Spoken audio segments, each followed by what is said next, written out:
Bonjour, on veut vous souhaiter la bienvenue. On est heureux de pouvoir passer un moment avec vous, mais avec le Seigneur aussi, un moment dans la présence de Dieu. On croit qu'il est ici.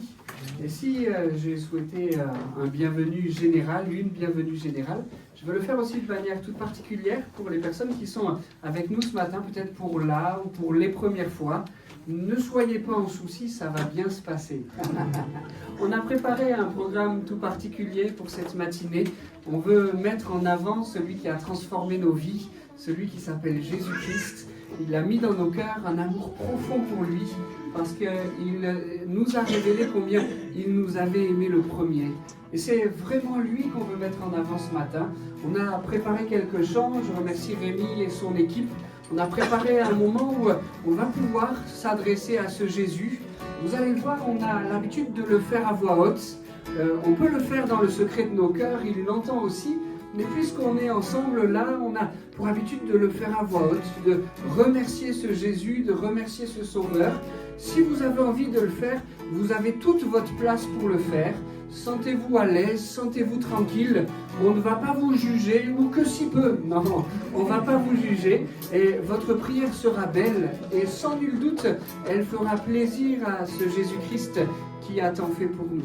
Après ce moment où on le remerciera, où on le chantera, il y aura aussi un moment tout particulier où on ouvrira la Bible, on ouvrira la parole de Dieu, c'est moi qui le ferai. Je vous demande de bien vouloir prier pour moi. Je me suis préparé, je me suis placé devant Dieu en disant « Jésus, qu'est-ce que tu veux dire au cœur? Qu'est-ce que tu veux partager ?» Il a mis quelques sujets, quelques thèmes sur mon cœur, mais en fait, plus que moi qui parle, je voudrais que ça soit lui qui le fasse au travers de moi. Que vos cœurs soient interpellés, que vos cœurs soient touchés, parce que Jésus-Christ a cette capacité de nous interpeller et de nous toucher pour qu'on ne reparte pas de la façon dans laquelle on est rentré dans ce lieu. Alors je prie qu'il puisse le faire. Moi, je n'ai pas le pouvoir de le faire, mais lui peut le faire, alors qu'il prenne la direction de chacun de ces moments. Pour commencer ce moment et avant de laisser la place à Rémi, je pensais lire un passage, il est dans le livre des psaumes, le psaume 28 et les versets 6 et 7. « Béni soit l'Éternel, car il m'entend lorsque je le supplie. » Il nous entend ce matin. Et que l'on fasse monter vers lui une prière de reconnaissance ou bien des supplications. « Je t'en supplie, viens à mon secours, viens m'aider. » Le psalmiste nous dit que Dieu l'entend. Et puis il poursuit en disant « L'Éternel est ma force et mon bouclier. » Je crois que nous en avons besoin ce matin, de nous réfugier, de nous protéger sous sa force et sous son bouclier. Le psalmiste poursuit en disant « En lui je me confie, il vient à mon secours. Aussi, mon cœur bondit de joie. » Vous le sentez déjà qui commence là? Mon cœur bondit de joie, je veux chanter pour le louer. Qu'on puisse le faire ce matin et qu'on puisse le faire de tout notre cœur. Que nos cœurs bondissent et que nos bouches le louent.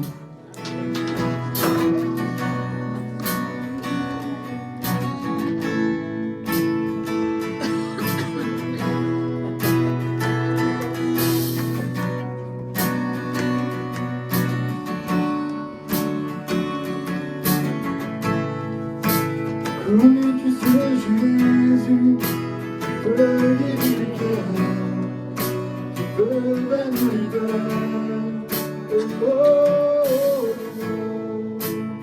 connais-tu ce Jésus, qui calme les tempêtes, qui a effacé notre dette.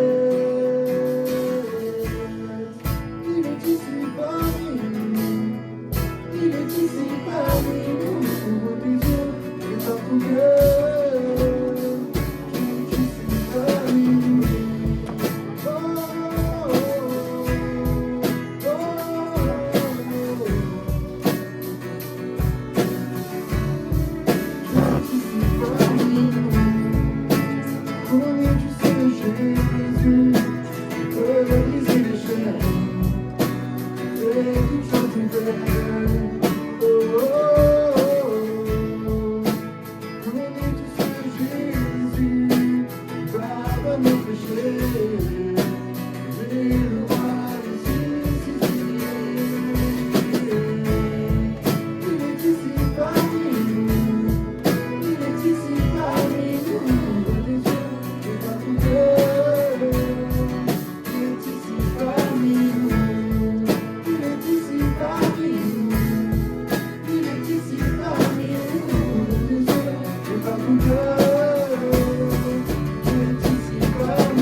Son esprit est présent, sache qu'il ne t'abandonnera pas. Son cœur est accessible, sa grâce est disponible, sache qu'il ne t'abandonnera pas. Nous sommes loin de la vie, et nous montre la vie, sache qu'il ne t'abandonnera pas.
soleil menace,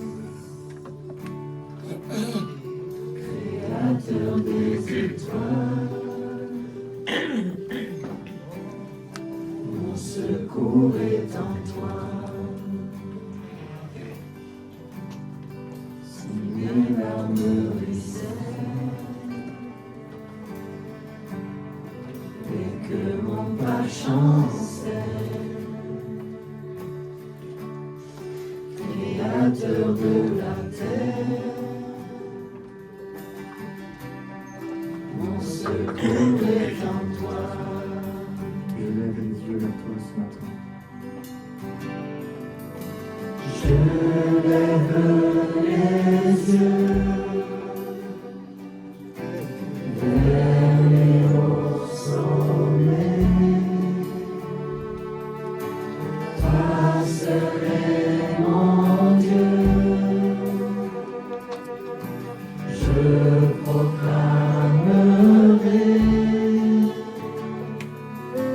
Toi seul est ma force. Toi seul me restaure mon secours est en toi.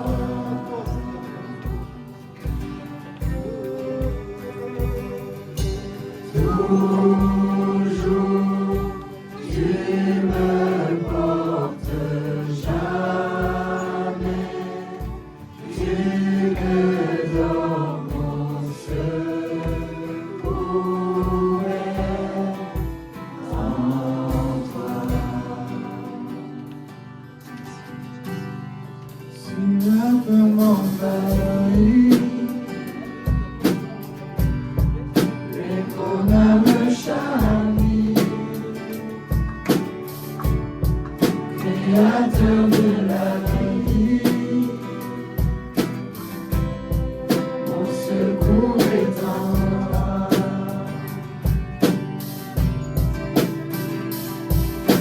Je lève les yeux vers les hauts sommets. Toi seul est mon Dieu. Je proclamerai. Toi seul est ma force. Toi seul me restaure mon secours est en toi.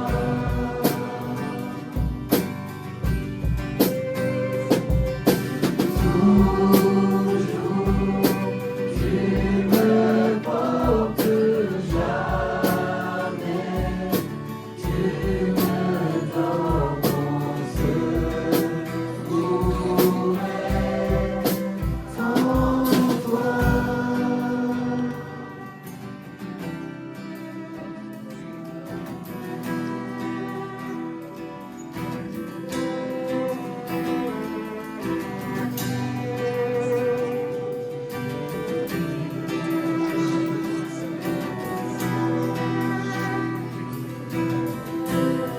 Victoire de cette vie. Ton victoire, mon espoir, ton chemin, mon destin, ton salut, mon refuge, tout est en toi. Ta victoire, mon espoir, ton chemin, mon destin, ton salut, mon refuge, tout est en toi.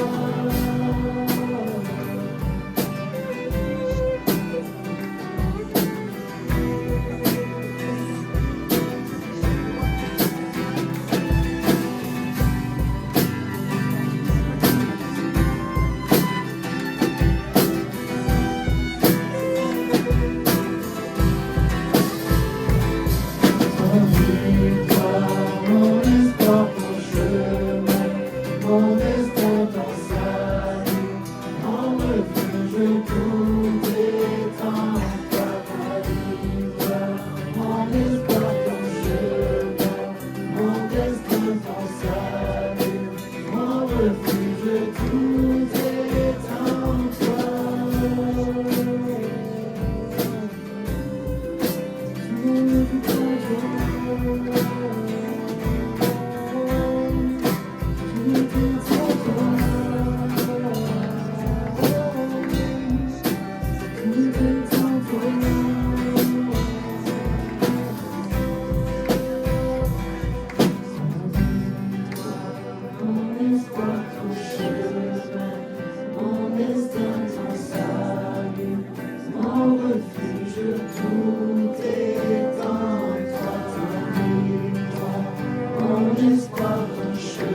Jésus t'appelle.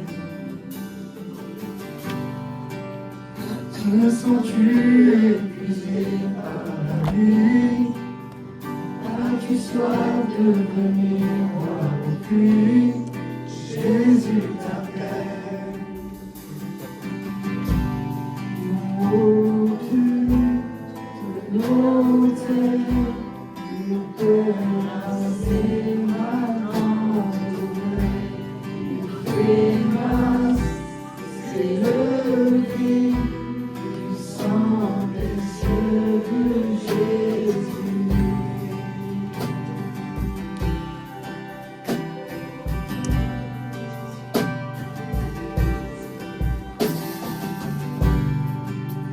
Laisse nature revenir tes erreurs, sans tarder, viens à lui dès cette heure.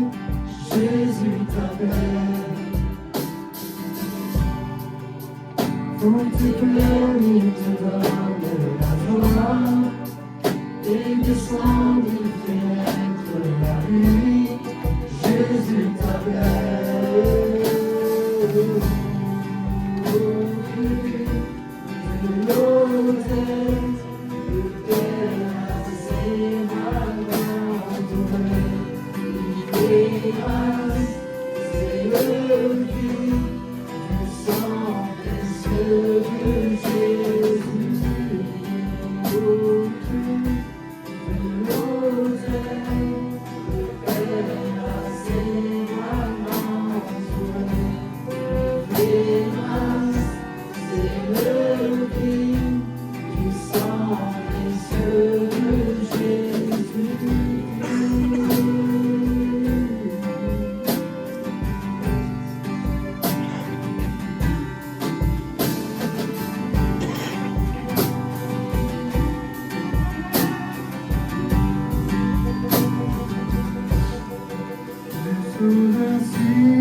Est-il pas merveilleux?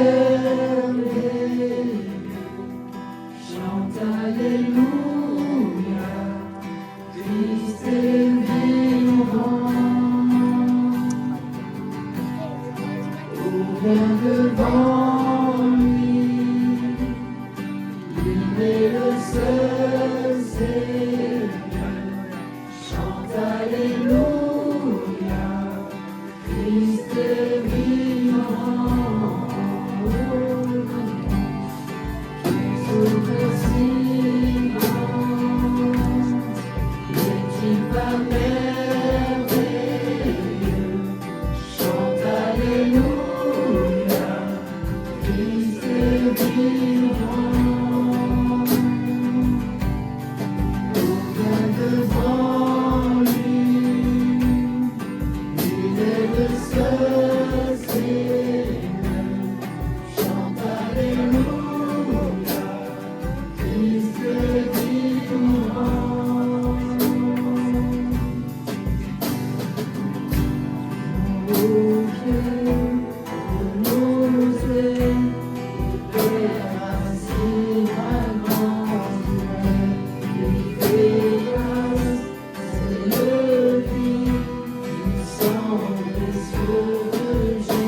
de notre Seigneur, gloire à son nom, à tout jamais, nous chanterons sans fin tes louanges, ô gloire à toi, ô Dieu.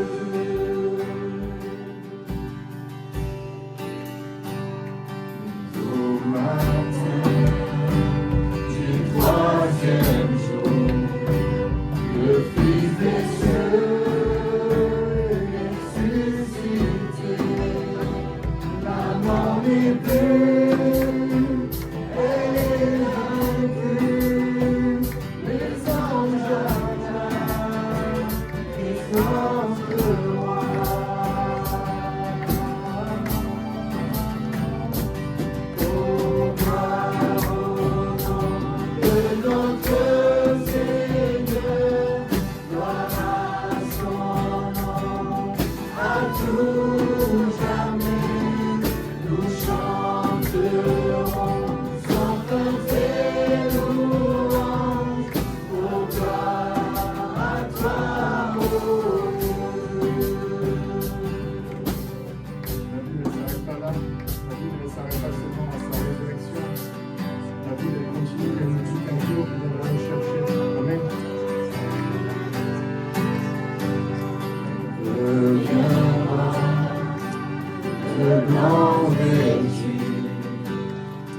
C'est la nuit, notre Jésus, et je serai parmi les saints, tu verras sa gloire sans fin.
On va maintenant ouvrir la Bible. On le disait, c'est un livre précieux. Il est présenté comme étant la parole de Dieu et on le croit. On le croit de tout notre cœur. Ce livre, c'est la parole de Dieu. Et j'ai donné pour titre à ce message que je vais apporter maintenant, ça va s'afficher derrière moi, « Sa vie embellit la mienne ». La vie de Jésus-Christ a cette capacité de rendre la nôtre belle. Oh, en bien des circonstances, on pourrait dire, mais ma vie est belle, et pour bien des points, vous auriez raison. Mais je pense qu'il n'y a pas une seule personne dans ce lieu qui ce matin dirait, moi, je ne corrigerai rien. Je n'enlèverai rien. Je ne ferai rien différemment. Ma vie est parfaite. Jésus-Christ, par sa vie, veut venir ce matin encore embellir la nôtre. Et je vais essayer d'apporter la démonstration de pourquoi. Et pour le faire, j'aimerais qu'on puisse ensemble tourner nos regards vers ce qu'a été sa vie. En fait, on va le faire sur une toute petite partie de sa vie, parce que Jésus-Christ est éternel. Et à moins de vous garder avec moi quelques siècles pour vous parler de Jésus, je vous propose qu'on puisse se concentrer sur la période de sa vie terrestre. La Bible nous dit que Jésus-Christ, par amour pour nous, a accepté de quitter le ciel pour venir nous rencontrer et qu'il a vécu comme un homme.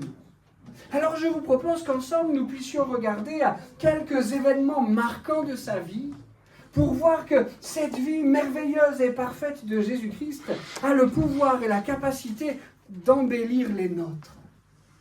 Regardons cette vie merveilleuse, celle de Jésus-Christ le Sauveur. On peut commencer en le faisant avec un passage que l'on peut lire dans l'évangile de Luc au chapitre 1 et au verset 30. Quand je propose qu'on puisse s'arrêter sur des événements de la vie de Jésus, je n'invente rien, je ne brode pas, je n'imagine pas des histoires que Jésus-Christ aurait pu vivre, mais je m'appuie sur la parole de Dieu, sur la Bible et particulièrement sur les évangiles, sur le Nouveau Testament pour me souvenir ce que Jésus-Christ a fait et pour réaliser que cette parole de vie que Jésus-Christ toujours vivant peut faire dans ma vie encore maintenant. Alors, avec Luc chapitre 1, verset 30, on va s'arrêter sur ce moment tellement marquant de la naissance de Jésus. L'ange lui dit alors, « N'aie pas peur, Marie, car Dieu t'a accordé sa faveur. Voici, bientôt tu seras enceinte et tu mettras au monde un fils, tu le nommeras Jésus. Il sera grand. » Je ne suis pas sûr que l'ange parlait de sa taille. Il sera grand, il sera appelé Fils du Très-Haut, et le Seigneur Dieu lui donnera le trône de David, son ancêtre. Il régnera éternellement sur le peuple issu de Jacob, et son règne n'aura pas de fin. Ici, on est en face d'une naissance qui n'est pas banale. On peut même y coller à ce mot naissance un adjectif tout particulier, miraculeux. La naissance de Jésus est en bien des aspects miraculeuse. Déjà, on voit que ici, avec le peu de versets que nous avons lus, on voit déjà un miracle intéressant. Un ange s'approche de Marie pour lui annoncer qu'elle va être enceinte. Le texte ne le dit pas ici, on aurait pu le trouver ailleurs, mais vous savez que Marie avait quelque chose de spécial pour être enceinte. Elle était vierge. Un ange vient trouver une femme qui est vierge pour lui dire « Tu vas être enceinte ». Et le père de cet enfant sera Dieu. Il sera appelé, cet enfant, Fils du Très-Haut. Et en bien des aspects, cette naissance a été toute miraculeuse. On a dit, un ange l'annonce, l'enfant est porté par une femme vierge. L'enfant Jésus est accueilli par une étoile qui scintille d'une manière toute particulière. Sa naissance est célébrée par des anges, des mages et des bergers. Tous divinement avertis qu'il se passe quelque chose de particulier, les anges, les mages et les bergers prennent un moment spécial pour être heureux, pour exprimer toute leur joie, toute leur reconnaissance de ce que le Sauveur est enfin là, de ce que le Sauveur est né. Que de miracles autour de sa naissance. On pourrait encore dire que sa naissance a bouleversé le monde. Amen. Elle a bouleversé ma vie, mais on peut dire qu'elle a bouleversé le monde. Et on peut au moins prendre un exemple pour le faire. Encore aujourd'hui, le monde marque le changement d'air avec avant Jésus-Christ ou après Jésus-Christ. Ça devrait vous rappeler quelques cours d'histoire. C'était pas tellement difficile de se souvenir si c'était avant Jésus-Christ ou après Jésus-Christ, mais la date exacte, c'était un peu plus compliqué, non? Vous aimez l'histoire? Jésus-Christ, sa naissance a bouleversé le monde. Et ce que j'aimerais dire avec ce premier point, c'est que sa naissance embellit la mienne. Sa naissance est capable d'embellir nos naissances. Personne ici n'a connu une aussi grande, aussi belle, aussi glorieuse naissance que celle miraculeuse de Jésus. Et pourtant, chacune de nos naissances est un miracle voulu par Dieu. Je le redis, chacune de nos naissances est un miracle voulu par Dieu. C'est peut-être pas le nom que tu lui donnes à ta naissance. C'est peut-être pas le mot miraculeux que tu lui accolerais. Je connais rien de ton histoire et de ta vie. Mais je sais qu'il y a quelques naissances qui sont qualifiées de naissances accidents. Je sais qu'il y a quelques naissances qui sont entourées de moments tellement douloureux et difficiles. Encore une fois, je ne connais rien de ta vie, mais peut-être qu'il y a même dans ce lieu quelqu'un qui considère que sa naissance est le fruit d'un abus, d'un viol, et qu'elle représente un moment tellement douloureux qui marque encore ta vie. Chaque naissance est miracle voulu par Dieu. Et peu importe le nom que tu donnes à ta naissance, on a dit accident, on pourrait dire inaperçu, on pourrait dire une naissance tout à fait banale, et on pourrait donner plusieurs autres noms. Mais j'aimerais dire ce matin que chaque naissance est miracle, car chaque naissance est voulue de Dieu. Personne n'est le simple fruit du hasard, personne n'est le fruit que d'abus ou que de viol ou que de moments difficiles. Chaque naissance obéit à la volonté de Dieu. Encore dans le livre des psaumes, on peut décrypter cela dans le psaume 139 au verset 13. C'est l'homme qui parle à Dieu. « Tu m'as fait ce que je suis, et tu m'as tissé dans le ventre de ma mère. » C'est beau comme expression, hein? Dieu qui fabrique, Dieu qui tisse l'enfant dans le sein maternel. Tu m'as tissé dans le ventre de ma mère. Je te loue d'avoir fait de moi une créature aussi merveilleuse. Tu fais des merveilles et je le reconnais bien. Mon corps n'était pas caché à tes yeux quand dans le secret je fus façonné, tissé comme dans les profondeurs de la terre.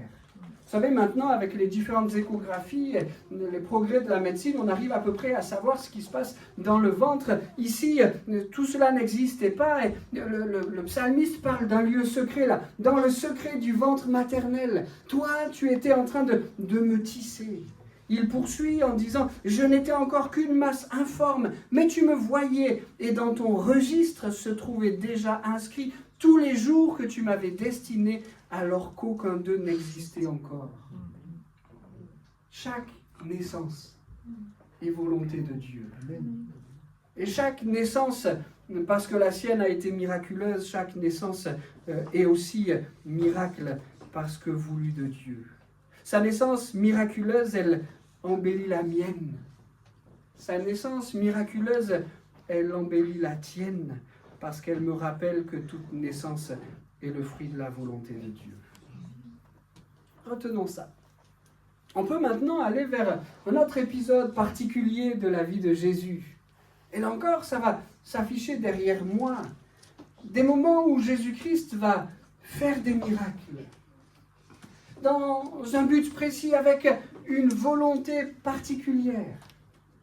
Celle de montrer la puissance de Dieu, mais celle aussi de montrer l'amour de Dieu. On peut lire dans Jean chapitre 21, verset 25, « Jésus a accompli encore bien d'autres choses.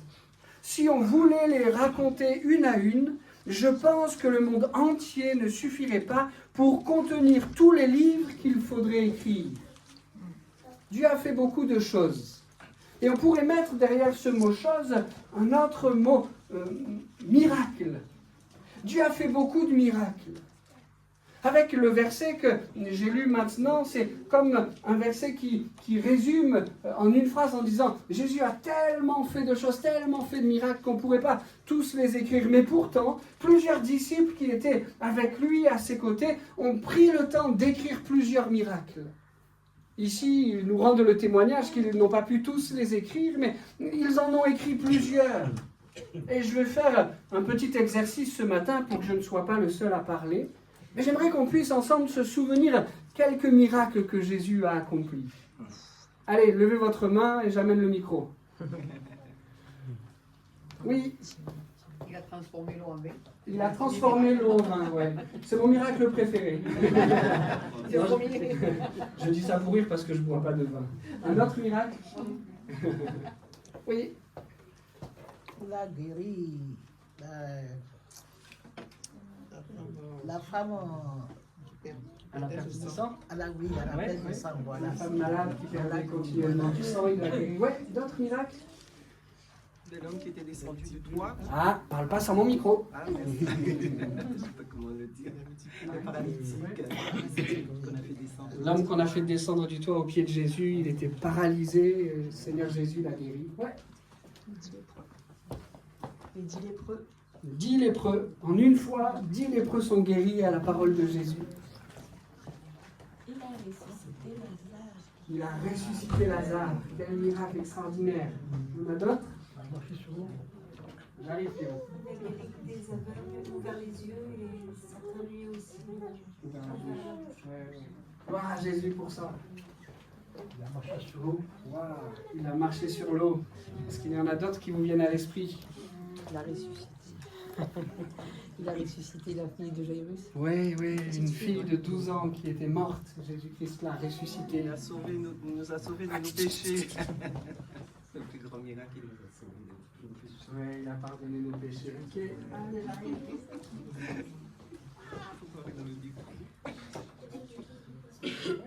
Vous avez entendu? Il a multiplié les pains et les poissons pour nourrir la foule. Vous en avez encore ou je garde le micro pour moi maintenant? Allez, Pierrot. Il a guéri mon cœur. Vas-y, redis-le. Il a guéri mon cœur. Ouais. Super. C'est bon? Vous pensez qu'on a fait le tour? Non. On n'a pas fait le tour. Mais la vie de Jésus embellit la mienne.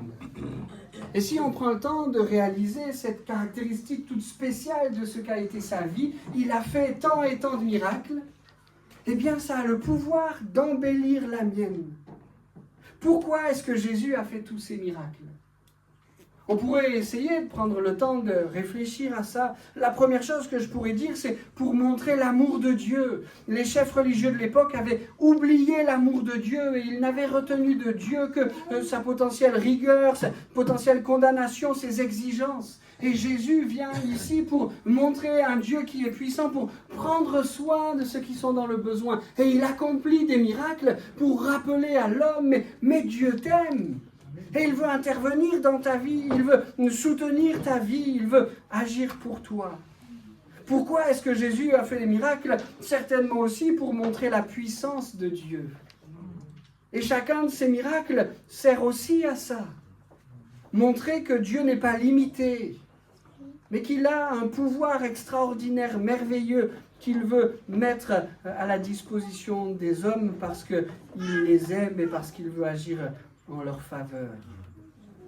Sa vie de miracle embellit la mienne.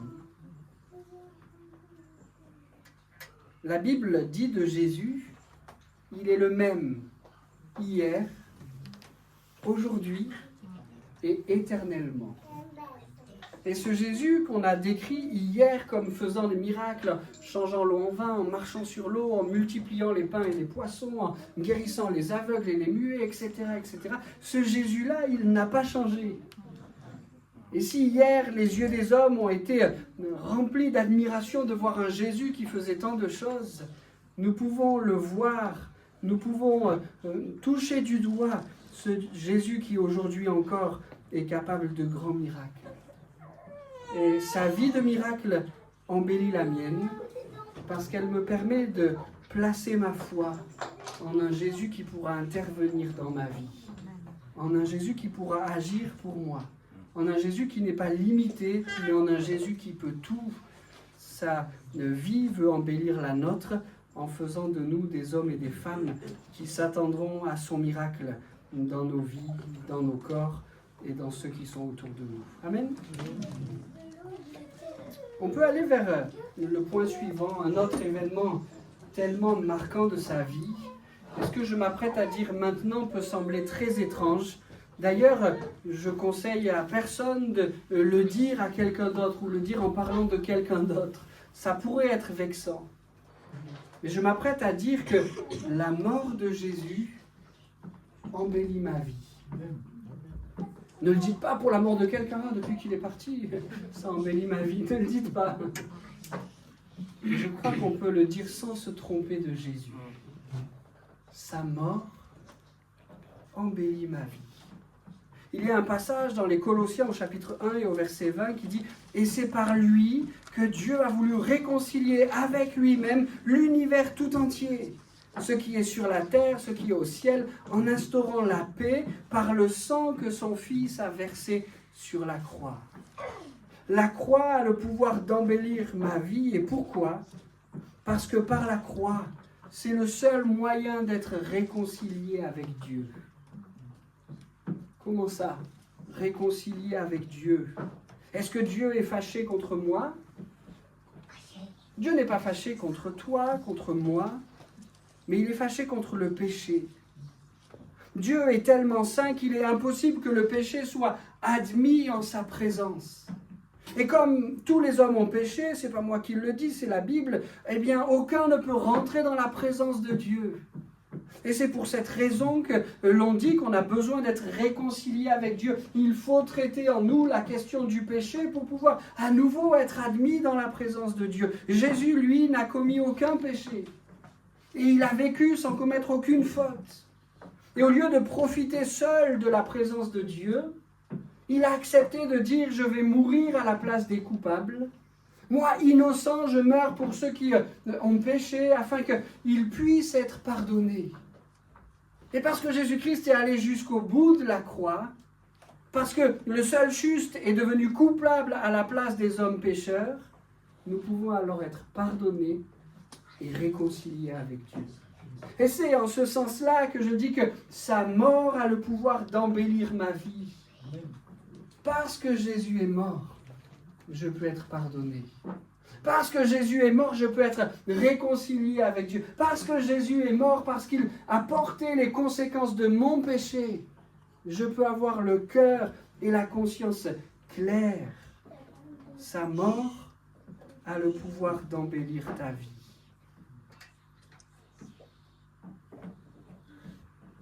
On peut aller encore un peu plus loin avec le quatrième point de cet événement marquant de la vie de Jésus, une résurrection éternelle.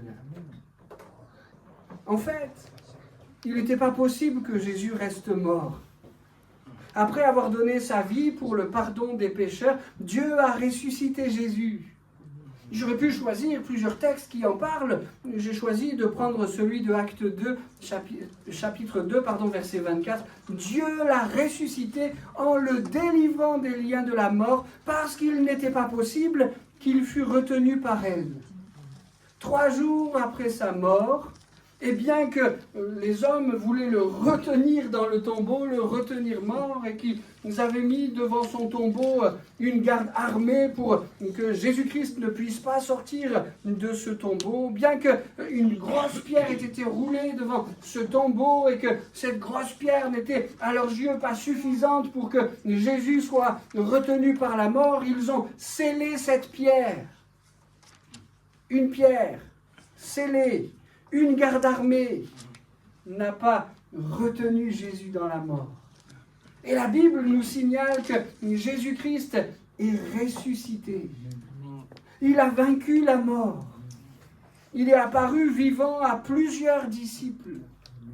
Et je veux dire ici ce matin avec force que sa résurrection a le pouvoir d'embellir ma vie. Pourquoi ?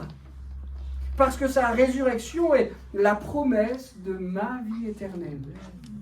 Sa résurrection est la promesse de ma vie éternelle.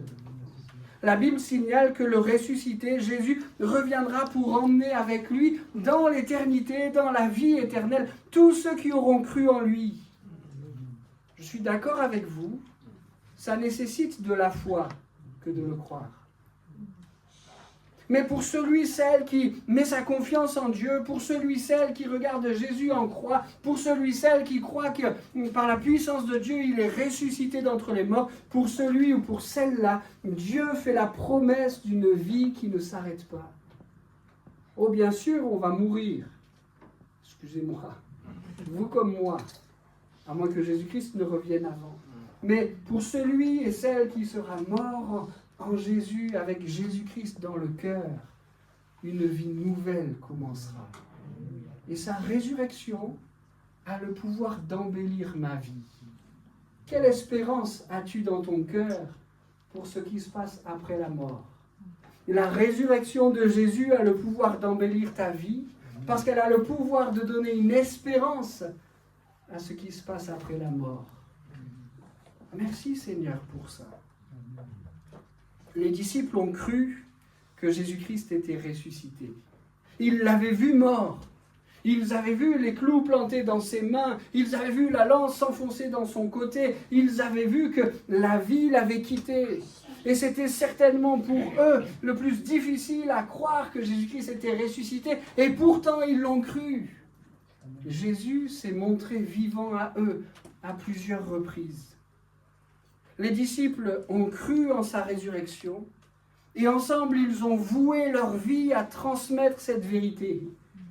Ils ont parcouru une partie du monde pour dire que Jésus-Christ était vivant et pour dire que sa mort et sa résurrection avaient le pouvoir et la capacité de venir embellir notre vie. Ils ont parcouru le monde, ils ont écrit les évangiles inspirés par Dieu le Père. Ils ont prié pour que les âmes puissent faire la paix avec Dieu, qu'ils reconnaissent que Jésus-Christ était mort pour eux, qu'il était ressuscité pour leur offrir la vie éternelle. Ils ont parcouru le monde, ils ont écrit les évangiles, ils ont prié jusqu'à s'épuiser. Mais vous savez pas quoi? Ça n'est pas ça qui pourra vous convaincre. Et ça n'est pas moi non plus avec cette prédication. Celle qui pourra vous convaincre qu'il est ressuscité, c'est lui. Et si dans ton cœur, alors que je raconte tout ça, tu te dis, mais c'est des histoires. Qui peut croire qu'un homme mort est ressuscité 3 jours après qu'il ait été mis au tombeau? Si dans ton cœur, tu dis c'est des histoires, je voudrais juste t'inviter à quelque chose qui peut même se faire dans le secret de ton cœur. Comme ça implique pas trop. Jésus, si c'est vrai que tu es vivant, moi je ne le crois pas. Ça c'est ce que vous pourriez dire dans votre cœur, personnellement je le crois, mais Seigneur, si c'est vrai que tu es vivant, je ne le crois pas, mais si c'est vrai que tu es vivant, montre-toi à moi. Et de la même manière que Jésus-Christ a placé dans le cœur des disciples, une fois qu'il les a poussés à parcourir le monde pour annoncer la résurrection de Jésus, Jésus-Christ pourra te convaincre, comme il l'a un jour fait pour moi. Et vous savez, s'il y a dans ma vie peu de choses qui sont réellement certitudes profondes et inébranlables, la résurrection de Jésus en est une. Je sais que Jésus est ressuscité. Parce qu'il s'est montré à moi. Pas dans quelque chose d'extraordinaire, le ciel qui s'ouvre, un ange qui descend, il est rayonnant, je suis ébloui, et il me dit, Jésus est ressuscité, pas comme ça. Mais par une conviction dans le cœur. Parce que Jésus-Christ m'a maintes et maintes fois parlé. Je ne l'ai pas entendu avec mes oreilles, mais avec mon cœur. Parce qu'il m'a dit des choses que lui seul pouvait connaître. Les secrets qui se passaient dans mon cœur, il me les a partagés, dévoilés. Sa résurrection a le pouvoir d'embellir ta vie, parce que sa résurrection est la promesse de ta vie éternelle. Dans le livre de l'Apocalypse, au chapitre 21 et verset 4, il y a comme une description de ce que sera cette vie éternelle. Il est écrit, il essuiera toute larme de leurs yeux, c'est-à-dire des yeux de ceux qui seront rentrés dans la vie éternelle. Il essuiera toute larme de leurs yeux, la mort ne sera plus, et il n'y aura plus ni deuil, ni plainte, ni souffrance, car ce qui était autrefois a définitivement disparu. Merci Seigneur pour ça. Il nous fait la promesse d'une vie éternelle qui ne sera plus abîmée par la mort, par le deuil, par la plainte, par la souffrance, mais qui ne sera que félicité, joie pour l'éternité. Amen. Puis je veux terminer ce message en m'arrêtant sur un autre moment tout particulier de la vie de Jésus, pour parler d'une proximité qui est préservée. La Bible nous dit qu'après être ressuscité et s'être montré plusieurs fois à ses disciples, Jésus-Christ est remonté dans le ciel. Je fais une petite parenthèse, la Bible nous dit que c'est pour nous préparer une place, justement pour notre éternité. Il est remonté au ciel. Mais s'il est remonté au ciel, est-ce que ce Jésus pourra être avec moi aussi proche que ce qu'il l'a été avec les disciples? Jésus était dans leur quotidien avec eux, il les a enseignés, ils ont vu que ses mains étaient capables de miracles, ils l'ont écouté parler, il y avait une proximité extraordinaire, ils ont prié ensemble, il y avait une proximité extraordinaire. Et maintenant, la Bible nous dit que Jésus est remonté au ciel. Oui, Jésus est remonté au ciel, mais il nous permet de garder avec lui une proximité toute spéciale. Tu peux lui parler, il t'entend. Tu peux lui prier, il répond. Tu peux l'écouter, il te parlera. Tu peux l'adorer, il t'élèvera. Sa proximité, ce Dieu qui est, on a l'habitude de le dire comme ça, à la distance d'une prière, sa proximité est capable d'embellir nos vies. Moi, je réalise que Jésus est jamais loin de moi. Je réalise qu'à tout moment, qu'en toute circonstance, je peux parler à lui, soit à haute voix, soit dans le secret de mon cœur. Ah Jésus, merci pour ça. Ou ah Seigneur, ça me fait de la peine là, ce qui m'arrive maintenant. Et j'aurais besoin que tu puisses venir soigner mon cœur, consoler ma vie. Ou tu vois, cette situation, j'ai besoin de toi. Comment est-ce que je peux en sortir par le haut? Cette proximité avec Jésus-Christ est préservée bien qu'il soit remonté au ciel, parce qu'il désire venir habiter nos cœurs. La Bible nous dit qu'après être remonté au ciel, Dieu a envoyé sur celui ou celle qui croit le Saint-Esprit, l'Esprit de Jésus, qui peut venir habiter nos cœurs et qui est le garant de cette proximité toujours présente. Sa proximité a le pouvoir d'embellir ta vie, parce que Jésus-Christ proche est celui qui veut te protéger, qui veut conduire tes pas, qui veut t'encourager, qui veut te soutenir, qui veut t'enseigner, qui veut te faire grandir, etc., etc., etc. Sa vie embellit la mienne. Et pour déposer sur vos cœurs une conclusion, j'aimerais dire que si on veut être vrai, je me suis un peu trompé. Je me suis un peu trompé. C'est vrai que Jésus embellit nos vies, mais je trouve que le mot n'est pas assez grand. C'est vrai qu'il est capable d'embellir nos vies, mais c'est un peu réducteur. Jésus veut faire bien plus qu'embellir nos vies. Je ne sais pas si ça vous est arrivé de vous lancer dans un projet pour embellir votre maison. On fait une peinture ici, on met un cadre ici, une lumière ici. C'est chouette. Mais est-ce que c'est vraiment ce que Jésus veut faire avec nos vies? Je crois qu'il veut faire bien plus. Et la vie de Jésus veut venir bouleverser la nôtre, les nôtres, la tienne, la mienne. La vie de Jésus a cette capacité, ce pouvoir de transformer ton existence pour quelque chose de tellement beau. Il veut te pardonner, il veut te donner une espérance, il veut racheter ta vie pour que tu puisses rentrer dans la gloire éternelle. Jésus-Christ veut opérer des miracles auprès de toi pour te montrer l'amour du Père et pour te montrer la puissance qui s'opère en lui. Jésus-Christ veut embellir nos vies, mais il veut faire bien plus que cela. Il veut les transformer. Place en lui ta confiance. Amen. Amen. On peut prendre un temps pour prier.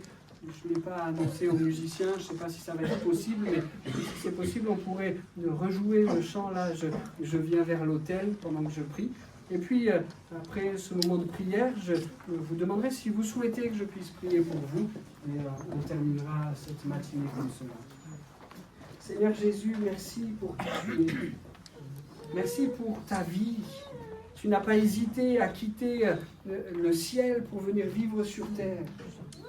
Ta position dans le ciel était pourtant des plus confortables, dans la présence de Dieu, sans n'avoir jamais à connaître ni la souffrance, ni les larmes, ni le besoin.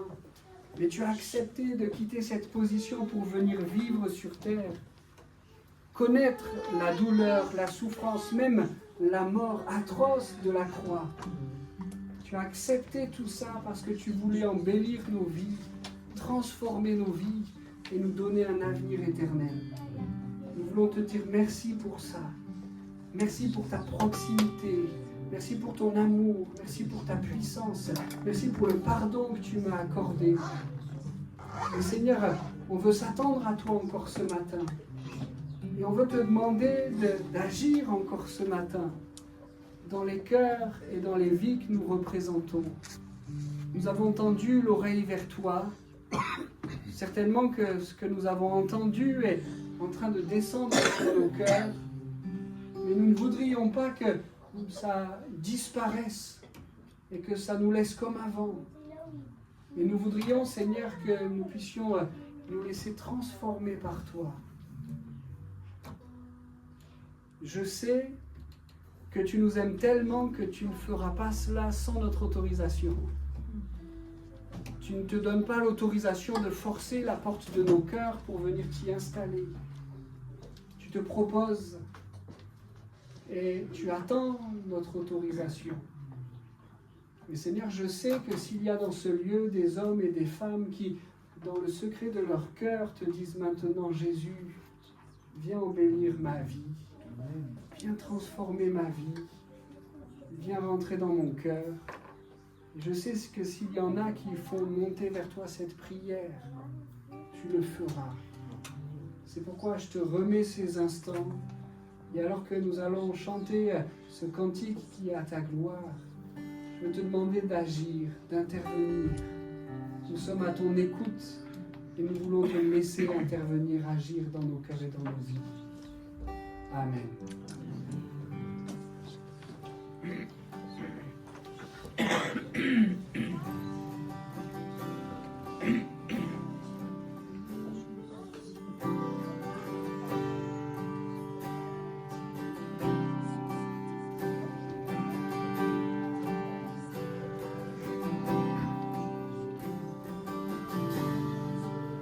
Si ton cœur est brisé, submergé par le poids du péché, Jésus t'appelle. Te sens-tu épuisé par la nuit, par du soir de venir voir au puits, Jésus t'appelle.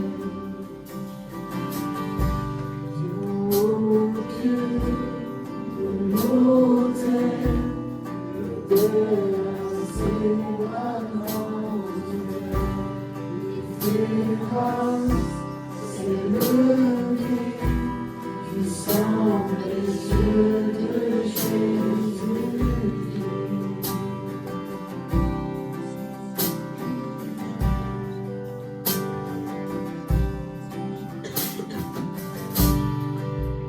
Laisse la terre relever tes erreurs, sans tarder viens de cette heure. Jésus t'appelle. Pour tes peines, il te donne la joie et descend